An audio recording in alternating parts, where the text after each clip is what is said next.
course, is through grants, which gets us back to our topic at hand.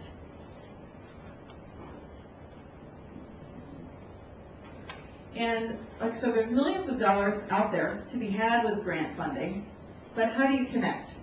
And I just want to share with you 5 quick reasons that I think, and my other colleagues would concur, why grants don't get funded. Usually, you see an opportunity for a grant, and you write a grant. And you think, okay, if I get this money, I'm going to have this opportunity to innovate through the infusion of technology. Wonderful, end of story, done. Magically you'll get across this chasm over to this transformation into the classroom, that it would just automatically happen when all the stuff shows up at the door. You all have been involved with technology long enough to know that that doesn't happen. But the number one, and there's reasons for that in grant writing, that it doesn't happen. Even people that are lucky enough to get the money, it doesn't necessarily happen. So we'll just share some reasons why it doesn't happen. I think the number one reason why grants don't get funded is there's just not enough money. I know in my staff put together the vetting process for the grants in Singapore as well as the other countries. And although I did not vet them personally, I do know that they're very, very tough decisions, and that things were very, very close.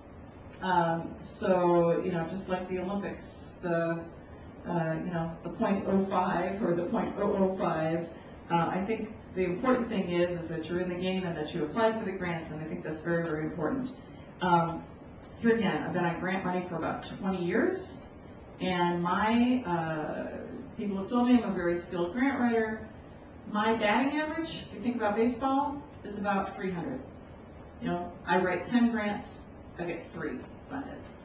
Doesn't seem like very good odds, but in baseball, hey, that's major league. You're hitting very well if you're hitting 300. So if this is the first grant you wrote and you didn't get it, it's not the end of the world. There probably just wasn't enough money to go around, so keep trying.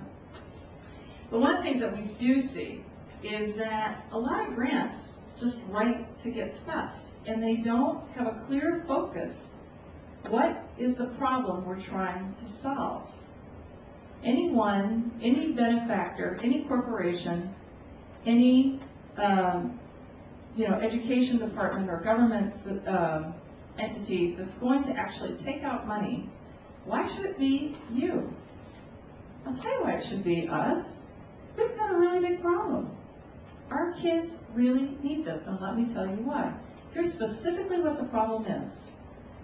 Really need to state that, and a lot of grants just don't. The third thing is that, they say, even if they do say, hey, we've got a really big problem, they aren't really clear about telling you how they're going to go about solving that problem. So the goals and the expected outcomes. And I always talk about this, there's all sorts of ways, here again as we're working at our Department of Research and Evaluation, when you break it down to the classroom level, we can talk about all these lofty summative evaluations, but the things that have to happen first, right at your classroom is, if you could envision me on your shoulder, that might be a lot, don't envision me on your shoulder, envision me looking over your shoulder. And if I were to pick up the roof of your school and look in, say a year from now, you've got the money, what does it look like? What is different? What's happening differently than happened before? How will I know that what you did is making a difference? And it could be as simple as kids weren't coming to school at all, now they're coming to school all the time. Teachers were never using the laptops that we gave them, and now they are. They're using them 78% of the time.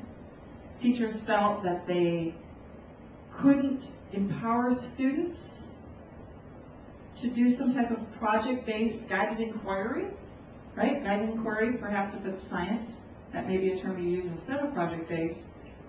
We're very afraid to try it, but now they have.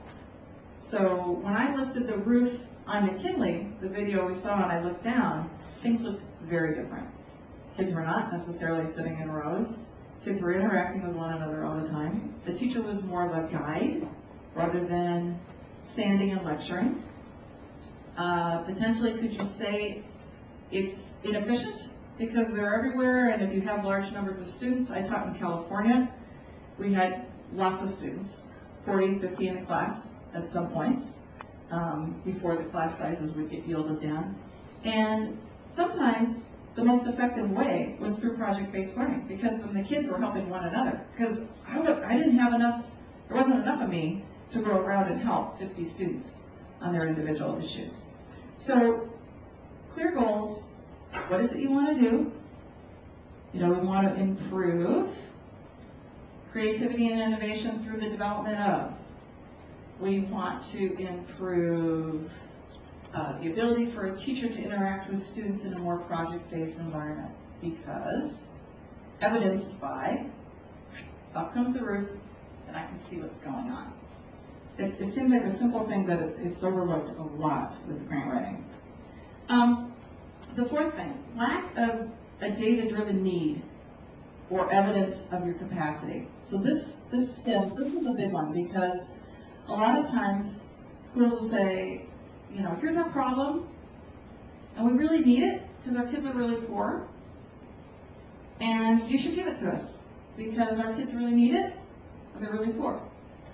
Okay, well, in the United States, I've got lots of schools that really need it and they're really poor. I used to work at the U.S. Department of Education. I was in charge of their Title II-D program, Enhancing Education Through Technology. And we had to have better measures for knowing what the need was. X amount of % of our kids are in trouble because, or our kids have been at the top of the class and they're deserving to go on to this next step because you have the data or the evidence to tell us why you're deserving. And then the other piece is the capacity. If HP or if anyone were to walk in tomorrow and give you all this equipment, how do we know it's going to be well utilized? How would you be good stewards of their money? How would you be good stewards of implementing their program?